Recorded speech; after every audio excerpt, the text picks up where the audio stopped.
1860, you're standing at the corner of Ladbroke Grove and Sussex Road, what would become Blenheim Crescent, in what's supposed to be fashionable Notting Hill, except there's nothing here. Nothing but mud, gnarled trees, and one lonely pub standing completely by itself.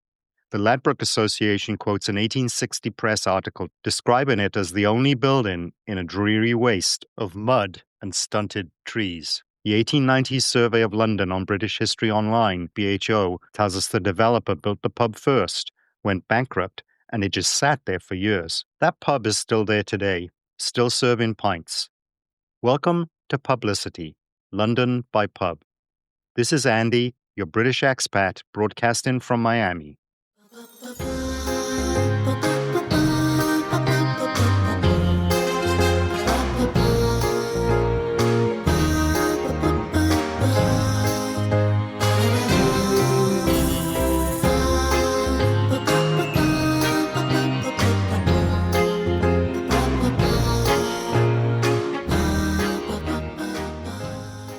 When I'm visiting London, I frequently stay in Notting Hill Gate. And I know what you're thinking. Tourist central, isn't it? But here's the thing. Notting Hill Gate itself, the actual street, not the Instagram version of Portobello Road. It's remarkably quiet, walkable to Kensington, to Maida Vale, to the Regent's Canal, to St. John's Wood, even down to Kensington Palace, the Albert Hall, and Hyde Park if you're feeling fit. The transport links are brilliant. And here's what seals the deal for me. There's a Marks & Spencer Simply Foods, which for a British expat in Miami is like finding water in the desert. The pubs in this neighborhood tell one of London's most dramatic stories. We're taking a virtual walk through Notting Hill and Notting Hill Gate, visiting historic pubs in the order they were built. We will see how these pubs tell the complete story of how this neighborhood went from medieval manors to gravel pits to clay kilns for London brickmaking to pig farms, from Victorian speculation gone wrong to punk rock venues, and finally to the gentrified gastropub celebrity hotspot it is today.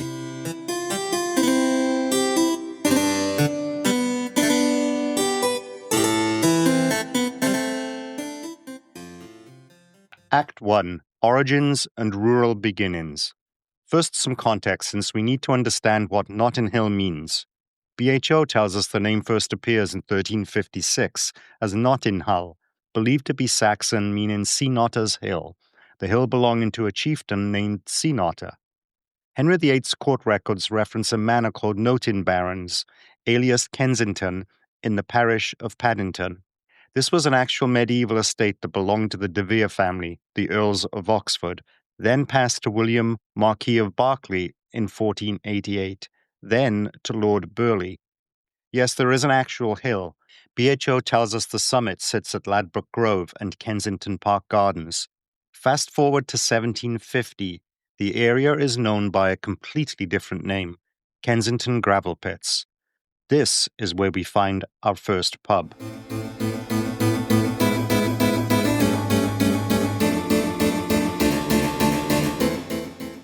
The Churchill Arms at 119 Kensington Church Street, W8 7LN. The pub website tells us the pub was built around 1750 in an area which BHO tells us was known as Kensington Gravel Pits. Florence Gladstone, in a 1924 book, Notting Hill in Bygone Days, tells us they were mining high-quality golden gravel, so prized that in 1814 Tsar Alexander I bought 2 shiploads to pave Russian palaces.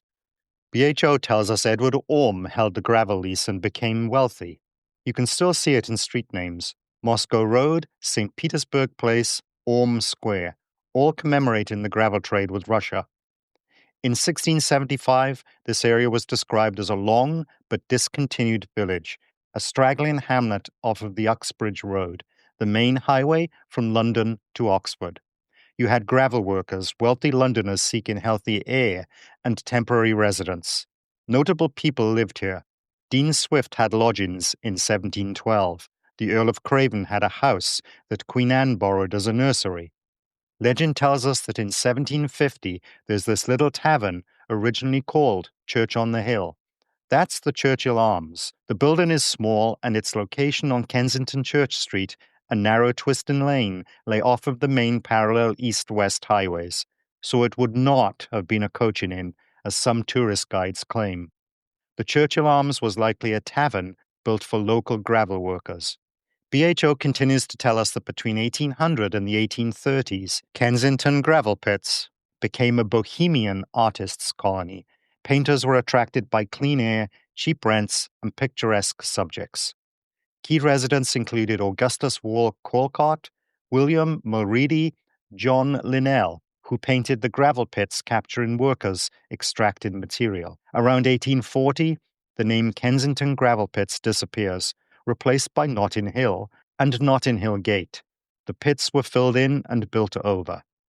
Today, the Churchill Arms, a 275-year-old pub that's witnessed the transformation of the entire area, is famous, as the London Evening Standard tells us, for its exuberant floral displays and its Thai restaurant menu. Let's jump forward and see what happens when London starts its massive westward expansion.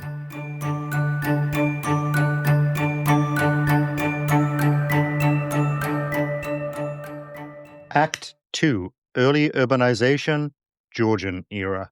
The Windsor Castle at 114 Camden Hill Road, W8 7AR. BHO tells us it was built around 1826 for Chiswick brewers Douglas and Henry Thompson, who took a 99-year lease from landowner John Ward at the corner of Peel Street and Camden Hill Road. George IV is on the throne. Victoria still 7 years old. This is where we start seeing residential development, wealthy Londoners building country houses with views. Camden Hill Road was originally a lane running between the estates of two early 17th century courtier mansions, Holland House and Camden House. By the 1820s, the old aristocratic estates are being parcelled up for development, a pattern across London. John Punter and William Ward laid out Camden Street and Peel Street from 1823. The Windsor Castle is built at the summit of Camden Hill.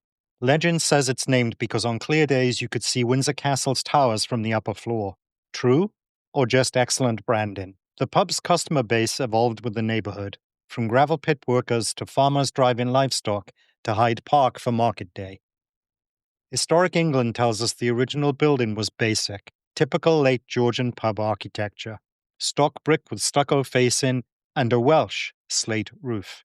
The first floor had several small bedrooms opening onto a common landing. This was before the era of grand Victorian pub architecture. In 1933, they did a refurbishment that camera describes as a complete surviving example of an interwar version of Victorian-style drinking arrangements. They installed 3 small rooms separated by elaborate wooden screens with leaded glass panels: the Sherry Bar, Private Bar, and Camden Bar, names that reflect the upmarket nature of Kensington by the 1930s. You don't call it a sherry bar in a working-class neighborhood. The doorways between rooms are absurdly small, about 5 feet high. Originally, these tiny doors were only for potboys and cleaners. Customers entered each room from separate street entrances based on social class.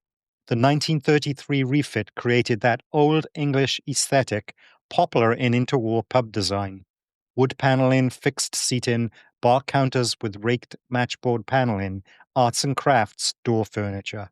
The mahogany bar back survives from the Victorian era. Everything else, 1930s craftsmanship designed to look traditionally English. Today, it's Grade 2 listed, with a walled secret garden out back, though the numerous signs advertising it rather give away the secret. According to local law, the bones of Thomas Paine, author of Rights of Man, founding father of the United States, are buried in the cellar. Member of Parliament William Cobbett shipped Paine's bones back from America, where Paine died in 1809, intending to give him a proper English burial. The burial never happened. Cobbett's son allegedly sold the skeleton to the pub landlord to settle a bar tab. True? Probably not. We'd have to dig up the cellar to find out.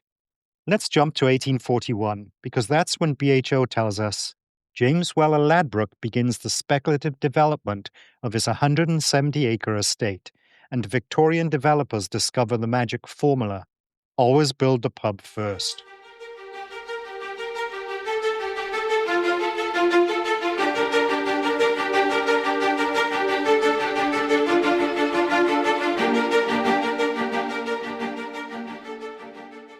Act 3. Victorian expansion begins. The pub first strategy. 1841. Queen Victoria had married Prince Albert of Saxe-Coburg-Gotha the previous year, February the 10th, 1840. It's shocking for us to imagine in today's wealthy Ladbroke terraces, but as BHO tells us, the creation of Notting Hill as we know it is one of the biggest property speculation failures in Victorian London.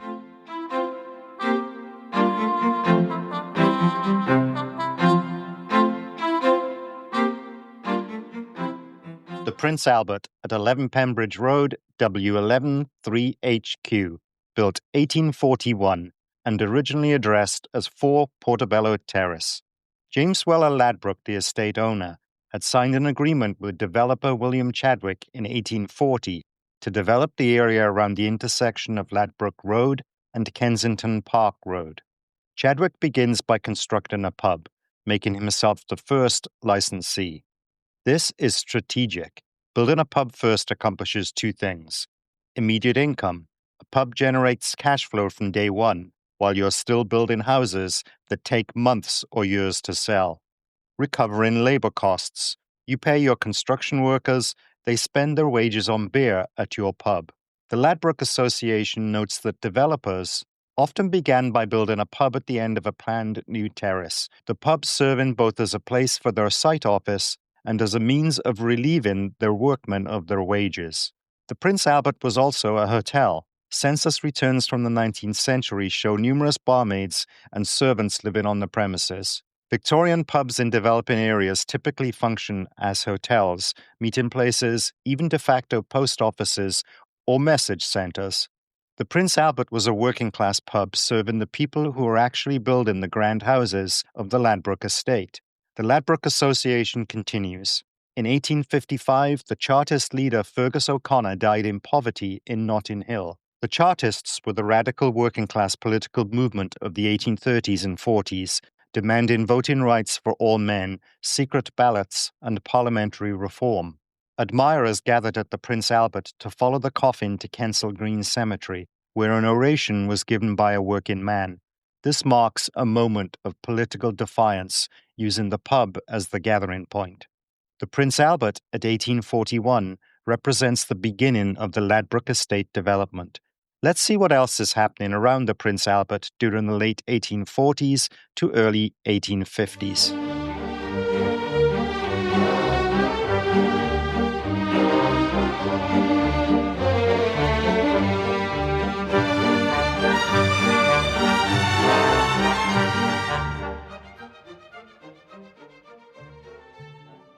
The Ladbroke Arms at 54 Ladbroke Road, W11 3NW, and originally numbered 2 Weller Road. Camera tells us the pub dates to 1843 and is architecturally significant with wide sash windows and some original stained glass. The Ladbroke Association tells us the first licensee listed in directories is Mrs. Mary Sawyer in 1851. In that year's census, she describes herself as laundress, and there are 2 bricklayers lodging with her, presumably working on nearby buildings.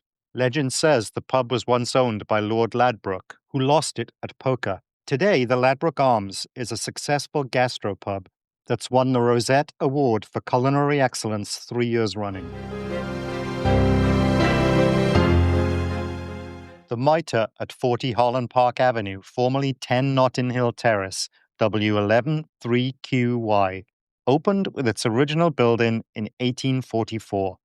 The Ladbroke Association tells us Holland Park Avenue remained in open country until the 1800s. The road was known for robbers and footpads. A turnpike gate that became known as Notting Hill Gate was built so that tolls could be raised to keep the road in repair. Camera tells us the pub sits on the site of the old Notting Hill farm, and the current pub building dates from a rebuild in 1930.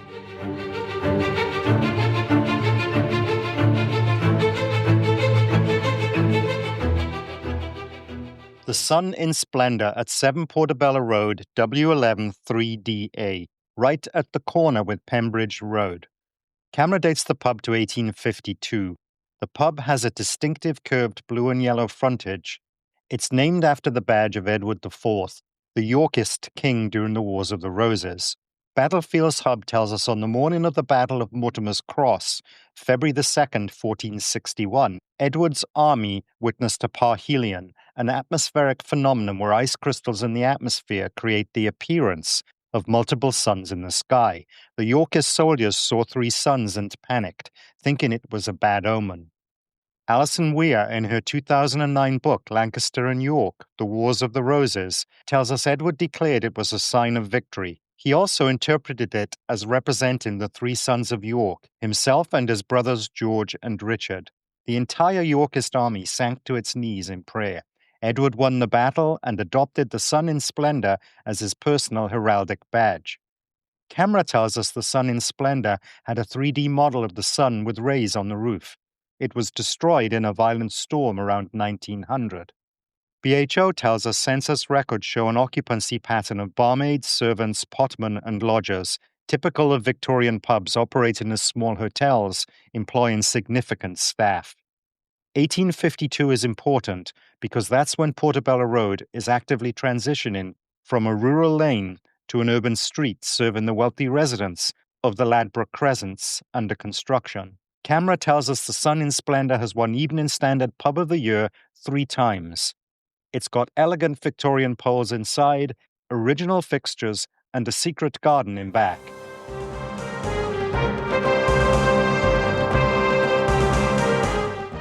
The Castle, 225 Portobello Road, W11 1LU, on the corner of Westbourne Park Road. The Ladbroke Association tells us the pub dates to 1853, and its name was shortened from the Warwick Castle to the Castle in 2002. Paul Feldhaus, the builder, initially made himself licensee, a common practice where developers used pubs as a combined site office and canteen for workmen.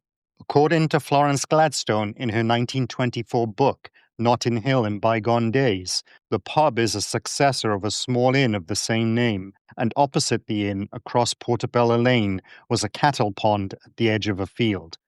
This provides a vivid picture of how rural this area still was in the mid-19th century.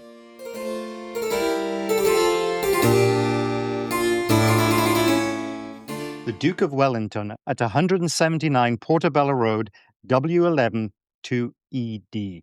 Camera tells us it was built in 1860, probably designed by Thomas Pocock, the same architect behind the castle. The freehold was bought by H. Finch in 1890. Note the finch carved in stone relief at the top of the 3-story yellow brick building. Camera lists it as an interior of special national historic interest, retaining much from an island bar interior from the late 19th century. 2 full screens with decorative etched and frosted glazed panels still survive, along with some shorter screens. Originally, there were 5 separate spaces, indicated by 4 other doors. Now we come to the most dramatic story in this entire walk, the Elgin, because the Elgin shows what happened when Victorian speculation went spectacularly, catastrophically wrong.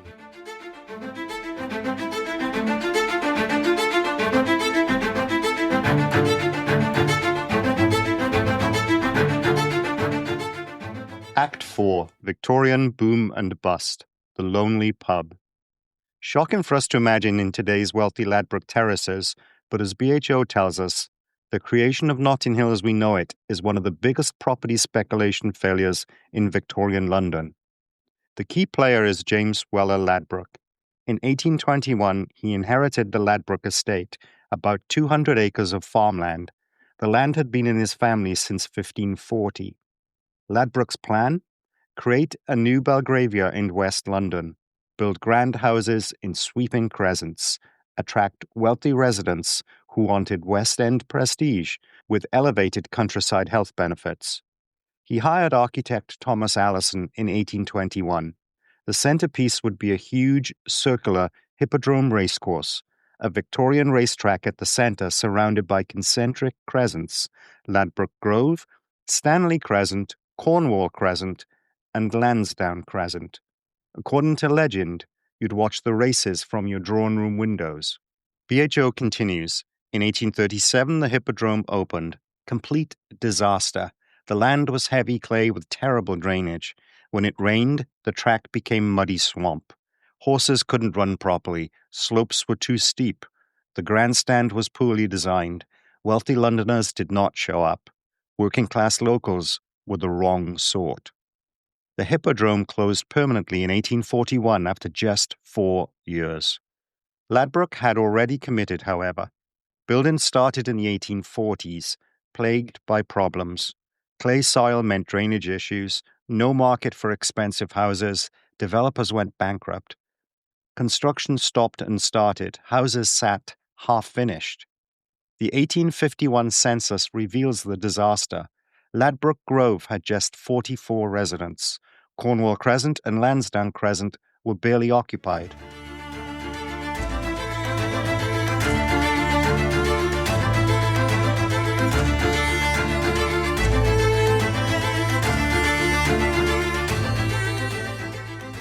The Elgin at 96 Ladbroke Grove, W11 1PY.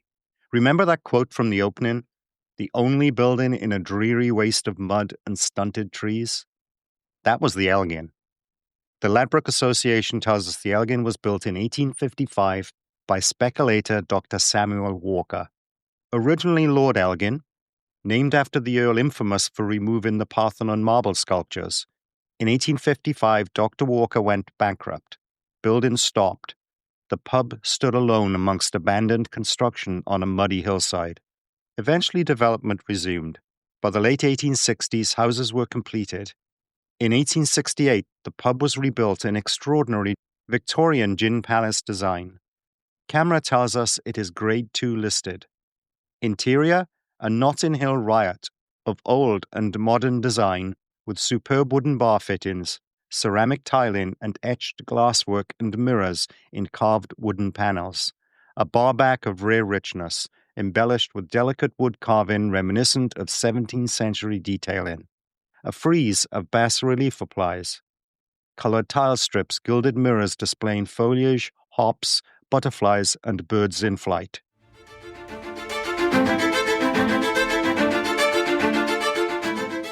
The Railway Tavern at 89 Westbourne Park Road, W2 5QH. Camera tells us it was built in 1858.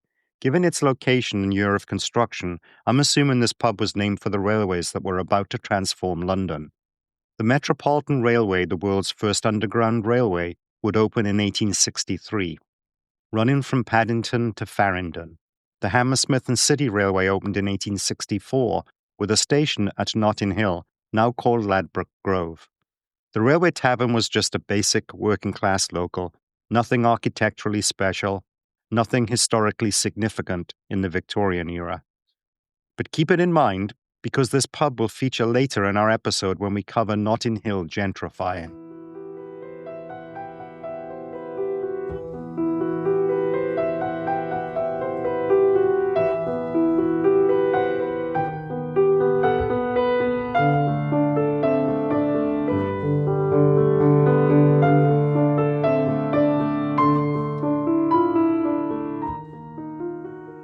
The Portobello Gold, located at 95 to 97 Portobello Road, W11 2QB. Camera tells us it was originally a beer house.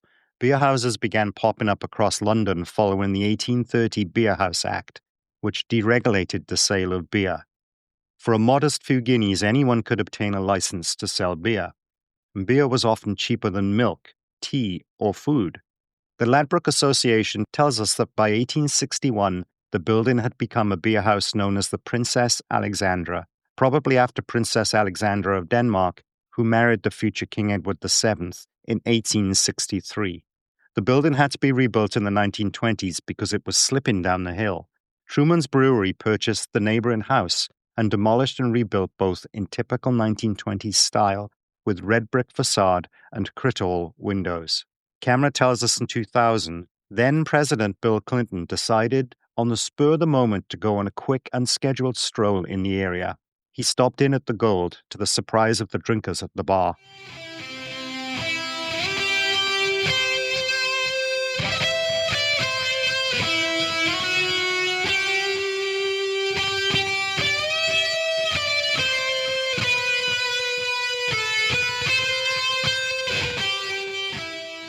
Kensington Park Hotel at 139 Ladbroke Grove, W10 6HJ.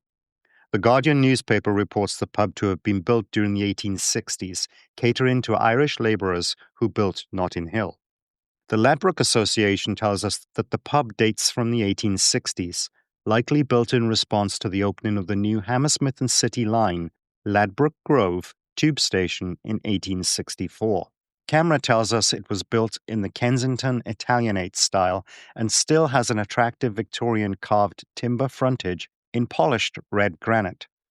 The Labour politician Alan Johnson, in his memoir, This Boy, about his childhood in North Kensington, recalls that in the 1950s, it was known for its fights, which often spilled out onto the pavement. Camera tells us it was the Irish pub, and KPH was jokingly said to stand for Keep Paddy Happy. The Kensington Park Hotel represents over 150 years of Notting Hill's social history, from serving Irish labourers building Victorian London to becoming a flashpoint in debates about gentrification.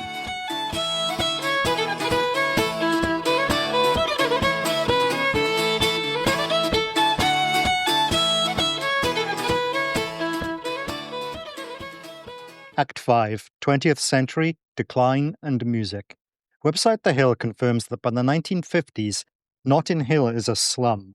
Grand Victorian houses subdivided into tiny flats. Caribbean immigrants settle here because housing is cheap. From the 1950s on, the Elgin becomes the epicenter of British youth culture. Camera tells us in the 1950s, it was famous as a teddy boy hangout. The Shady Old Ladies Guide to London tells us the Elgin was a mod hangout in the 1950s, then a punk rock venue with Joe Strummer's 101ers in the 1970s. The singer was John Graham Mellor, performing as Joe Strummer. This was his training ground before The Clash. The Elgin was where he learned to be a frontman. The castle is steeped in rock history from the 70s onwards, with The Clash and Joe Strummer, Transvision Vamp, Public Image Limited, plus many West Indian influences. Mostly it stemmed from being the local for Rough Trade Records, who were next door. The Duke of Wellington appears in the opening scenes of the 1999 movie Notting Hill, as Hugh Grant walks down Portobello Road to his second-hand bookshop where he meets Julia Roberts. The Duke of Wellington's website boasts that songstress Adele signed her first recording contract at the pub. Music promoter Vince Power tells us in a Guardian newspaper article from August the 15th, 2015, that the Kensington Park Hotel, despite being known as a spit and sawdust kind of pub, had a theatre in the upstairs room. Welsh singing superstar Tom Jones performed his first London gig in the upstairs theatre in the early 1960s, receiving £10. The Ladbroke Association tells us in 1979, theatre director Lou Stein founded the Gate Theatre in an upstairs room at the Prince Albert. The theatre website and archives tell us it's a small, experimental theatre space that nurtured the early careers of actors, including Rachel Weisz and Jude Law. It's still there today.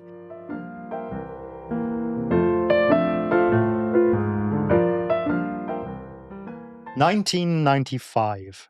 Tom Conran, son of designer legend Sir Terence Conran, took over the Railway Tavern at 89 Westbourne Park Road and renamed it The Cow. The Cow became one of England's first 4 gastropubs. The concept was revolutionary. Keep the pub atmosphere casual, welcoming, no reservations, but serve really good food at below restaurant prices. Traditional British pubs by the early 1990s had terrible food. Pubs were places to get drunk. Meanwhile, restaurants were pretentious and expensive. The gastropub filled the gap. Tom deliberately made it un-Conran-esque. His father was famous for sleek minimalism. Tom went opposite. Mustard walls, red linoleum floor, rippled glass, vintage Guinness signs, red leather-topped stools. It looks rough around the edges, designed to feel like an authentic Irish pub, even though it was renovated in 1995.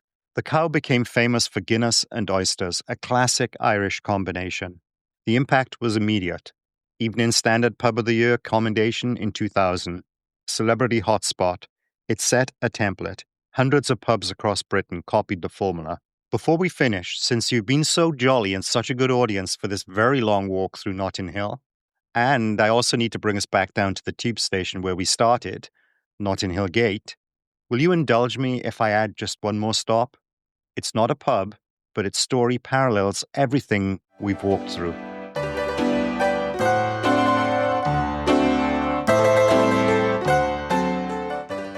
At 87 Notting Hill Gate, W11 3JZ, there's the Gate Picture House. Website Cinema Treasures tells us the building dates from 1861 as a restaurant.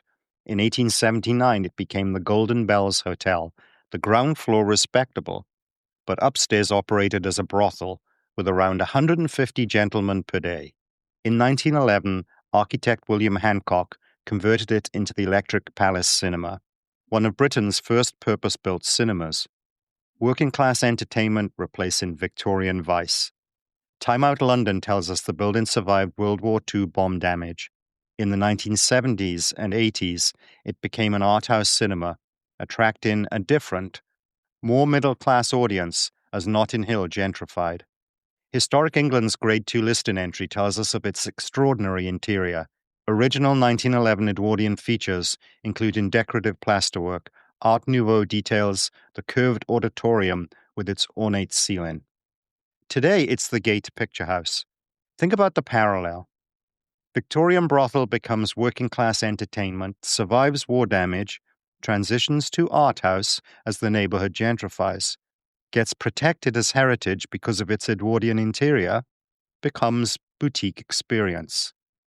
It's exactly the same arc as our pubs. Buildings remain, adapt, and survive because their historic fabric becomes valuable. These buildings show us that neighborhood transformation is never simple. Victorian Notting Hill wasn't just elegant crescents. It was bankruptcy, empty horses, mud. Mid-20th century wasn't just decline. It was also incredible music, Caribbean culture, political resistance. Modern Notting Hill isn't just gentrification. It's also preservation, architectural heritage. Historic England designated protection and camera recognition. These pubs remain because they adapted. You can physically walk this history, drink a pint in the same buildings where gravel workers drank in 1750, where the workers of Victorian speculators spent their wages in 1841, where Joe Strummer performed in 1975. That lonely pub standing in the mud in 1860, it's now worth millions in a neighborhood where website Get Agent says the average home currently sells for £1,524,276. That's London. Pubs tell the story better than any guidebook. Next time you're in London, do this walk. Start at the Churchill Arms. Visit all 14. Think about who else drank here. Then catch a movie at the Gate Picture House. This has been Andy with Publicity, London by Pub. Remember, every pub, every neighborhood tells a story if you know where to look.